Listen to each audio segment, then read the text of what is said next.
Halo semuanya, selamat bertemu lagi di kuliah Teknologi Enzim.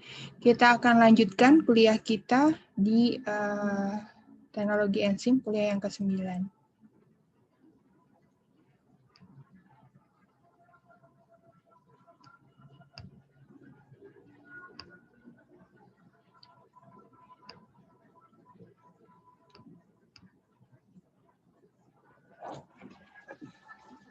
Baik, seperti saya sudah utarakan bahwa kita sudah mulai ke aplikasi. Kalau di kuliah sebelumnya kita mengenal tentang bagaimana pemrosesan pati menjadi gula, kemudian pemrosesan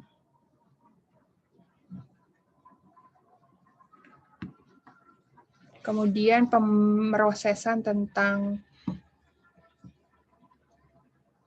yang kemarin untuk deterjen dan produk-produk perawatan. Nah, kita kali ini belajar tentang penggunaan enzim pada industri jus, ya, jus buah. Terutama apa sih yang dimanfaatkan enzim untuk penggunaan hal tersebut. Baik. Kita mengenal berbagai macam jus ya. Kalau kita beli jus di tempat pedagang, itu kan dari buah yang asli, kemudian di jus dan disaring. Nah, dari yang tersisa di saringan itu banyak sekali ya, ada serat-seratnya yang tertinggal atau mungkin biji-bijiannya yang kalau tidak disaring maka akan mengganggu. Kalau kita minum ya ada yang nyangkut gitu ya. Jadi kenapa pedagang-pedagang itu menyaring hasil jus dari mesin itu. Nah, kalau kita di dalam industri buah, tentu saja kita juga melakukan yang sama supaya kalau orang minum tidak ada yang nyangkut di tenggorokan. Tetapi beberapa yang perlu sensasi alami, ya, akhirnya dikasih pulpnya sedikit pulp yang tidak mengganggu gitu ya. Dalam produksi sari buah, partikel padat dari buah sangat mengganggu proses ekstraksi. Senyawa yang terutama mengganggu adalah pektin. Jadi pektin itu sebenarnya fiber-fibernya yang serat-seratnya buah yang kalau kita makan pun kadang susah untuk dihancurkan gitu ya. Jadi perlu proses khusus atau kalau di pembuatan jus biasa disaring. Ya, itu senyawa yang menyusunnya adalah pektin. Dalam buah, pektin membentuk kompleks dengan mikrofibril dalam dinding buah.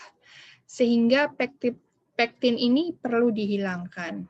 Nah, kalau kita melihat struktur ini, kalau dinding sel dari tanaman, kalau kita lihat di sini,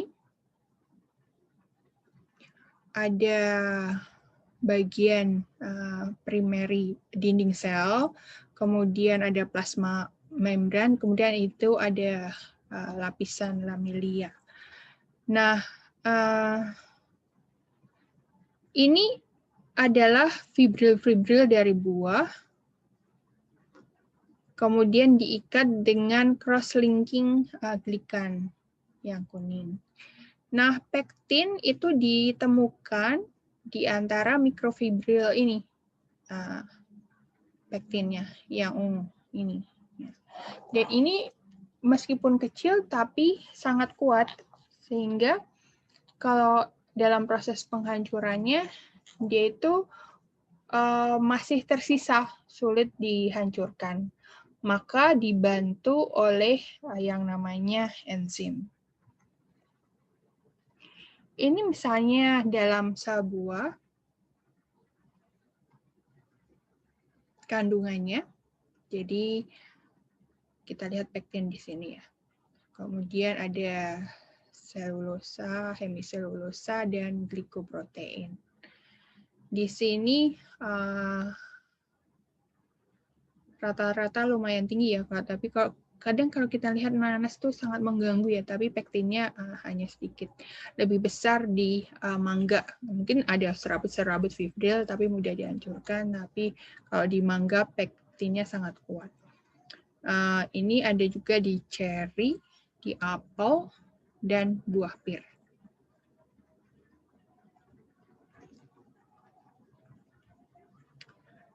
Penghilangan dapat dilakukan dengan penyaringan, itu yang tadi dilakukan oleh pedagang-pedagang buah.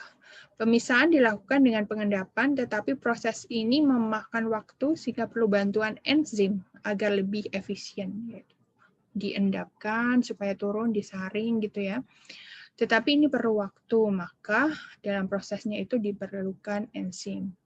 Enzim yang biasa digunakan adalah pektinase, amilase, selulase, glukosa oksidase, arabanase, naringinase, dan hemiselulase.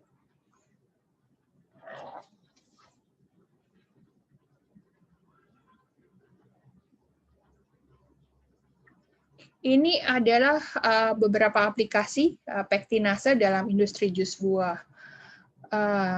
Ini buah untuk jus apel atau pir, buah tropis, kemudian buah beri, jeruk, dan lainnya. Ada proses-proses ya sebelumnya. Ada ini kalau di apel itu ada dihancurkan mash 1, perlakuan mash 2, degradasi pektin, degradasi pati. Kalau di buah tropis ada juga pada saat penghancuran. Kemudian ini penghancuran dan degradasi pektin, klarifikasi atau penjernihan, dan yang lainnya. Jadi kalau kita lihat di industri buah, ini misalnya kita mau bikin jus anggur, ini menerima buah grape, buah anggurnya grape, kemudian dihancurkan, kemudian dipanaskan, kemudian ditambahkan enzim. Kemudian ada proses pemisahan. Kemudian penjernihan. Kemudian ini proses sterilisasi dengan menggunakan pasteurisasi. Akhirnya terbentuklah jus anggur ini. Enzim apa yang digunakan? Pektinase. Pektinase merupakan kelompok enzim yang mengkatalisis proses depolimerisasi. Jadi kalau dia polimer dipotong. Dan reaksi deesterifikasi, jadi memecah si ester. Arabanase digunakan untuk klarifikasi pada jus buah pome dan untuk meningkatkan proses ekstraksi jus buah pir dan pome. Naringinase digunakan pada jeruk dan anggur untuk meningkatkan pencucian tadi pulpnya itu, meningkatkan perbaikan minyak esensial dan ekstraksi dan klarifikasi jus. Hemiselulase menghidrolisis hemiselulosa yang merupakan polisakarida yang diperoleh dari ekstraksi alkali jaringan tanaman. Hemiselulase terdiri dari laminarinase, liseninase, dan silanase.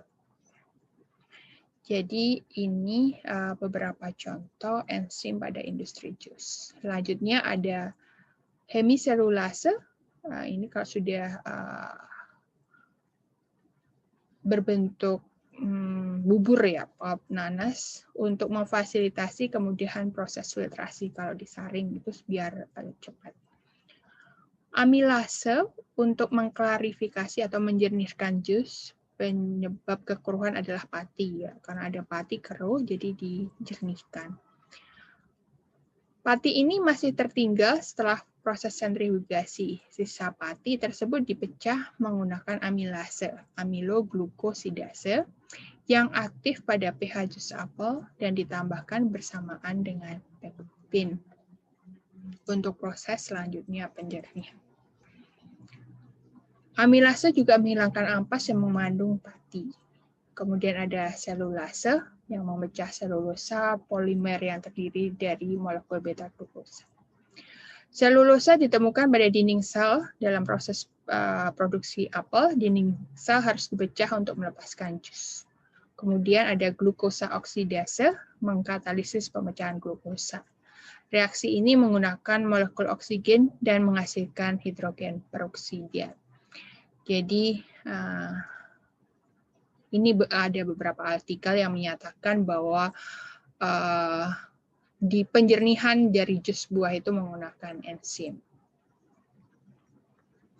Begitu bagian kuliah kita terutama di industri enzim ya.